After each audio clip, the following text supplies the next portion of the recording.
Bonjour et bienvenue sur la page de Paoni Tuka, j'espère que tu vas bien. Paoni, l'empathie est-elle innée ou bien est-ce quelque chose qui peut s'apprendre, qui peut être acquis? C'est une question qui m'a été posée sur mon Instagram, je décide donc d'y répondre aujourd'hui en vidéo. Mais avant de commencer, je te demande de partager, de liker et de commenter cette vidéo juste en dessous. En effet, j'ai l'intention de créer une communauté positive et bienveillante qui croit au bonheur dans leurs relations et dans leur vie.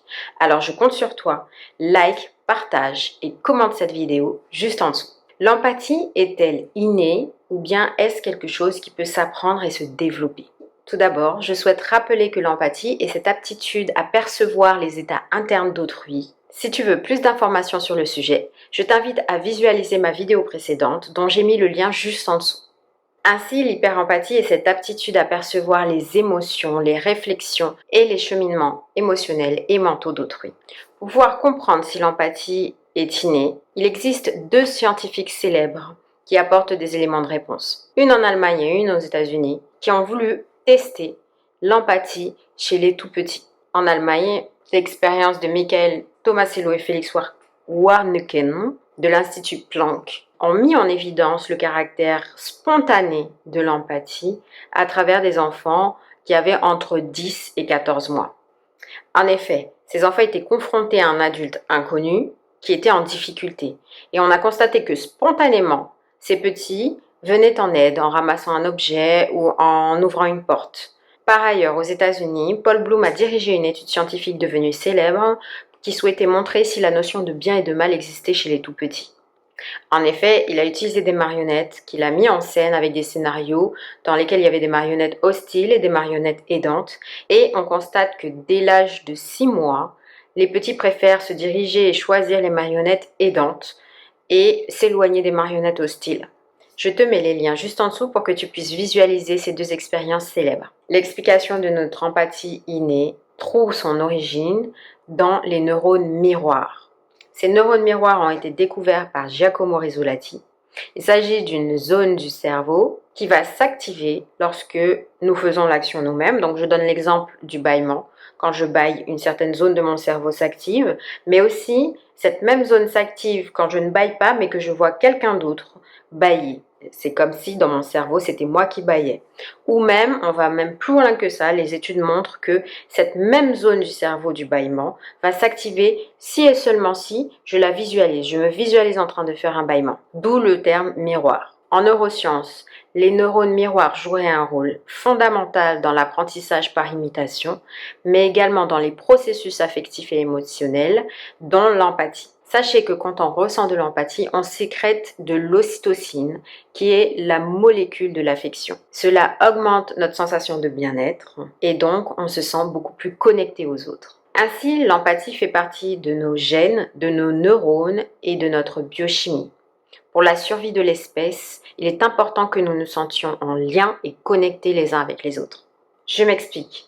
Quand un danger se présente, je suis capable de percevoir l'anxiété ou les changements de comportement subtils dans mon environnement et donc de réadapter mes propres attitudes et mes propres décisions. Je peux décider de fuir ou de contre-attaquer. Un exemple simple, à l'époque des mammouths, il était important pour un tout petit ou peu importe, une vieille personne ou peu importe, dès que tu es un être humain, de pouvoir identifier quand il y a un malaise pour pouvoir t'enfuir ou attaquer. Mais c'est exactement la même chose aujourd'hui quand quelqu'un se sent en danger sur un espace public en fonction de son environnement, ou privé d'ailleurs. A contrario, quand quelqu'un rit ou se sent ému, je peux m'émouvoir à mon tour. Cela renforce mon sentiment d'importance et de connexion, d'appartenance à un groupe ou dans une relation. Ok Paoni, apparemment l'empathie est innée. Mais il y a bien des gens qui manquent d'empathie ou est-ce que l'empathie peut s'apprendre, se développer? Comment ça se passe? Je te répondrai par une question. Sais-tu que notre cerveau et donc l'empathie sont comme des muscles? Nous naissons avec, et par la plasticité de notre cerveau, du fait de nos expériences et notre éducation, nous pouvons la maintenir, l'entretenir, la développer ou la minimiser, la mettre de côté et la diminuer. Plus mon éducation et mes expériences considèrent l'empathie comme importante et naturelle, plus je vais chercher à l'entretenir et la développer. A contrario, des schémas qui disent qu'être trop ouvert, trop tolérant, c'est s'exposer à du danger, de la toxicité ou de la négativité, vont m'amener à la mettre de côté, voire à l'oublier. Il n'y a pas de jugement à porter sur le degré d'empathie des uns et des autres, car chacun fait son propre cheminement.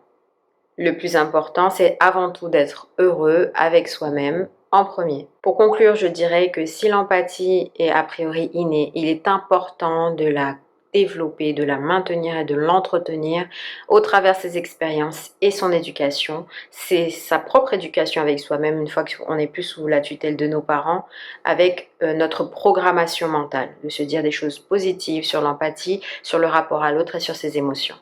En effet, elle répond à nos besoins humains profonds de connexion et de se sentir en lien avec autrui. Avec ces éléments, j'espère avoir répondu à ta question. Si tu souhaites plus d'informations, n'hésite pas à me poser ta question en commentaire juste en dessous. Je me ferai un plaisir d'y répondre. Tu peux aussi t'abonner à ma chaîne car d'autres vidéos sur le sujet arrivent. Tu trouveras des articles sur mon site énergielimitée.com sur les sujets de la santé, du bien-être et du bonheur.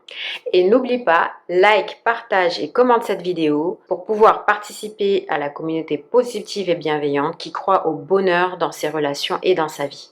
C'est à toi mon ami. Bye bye!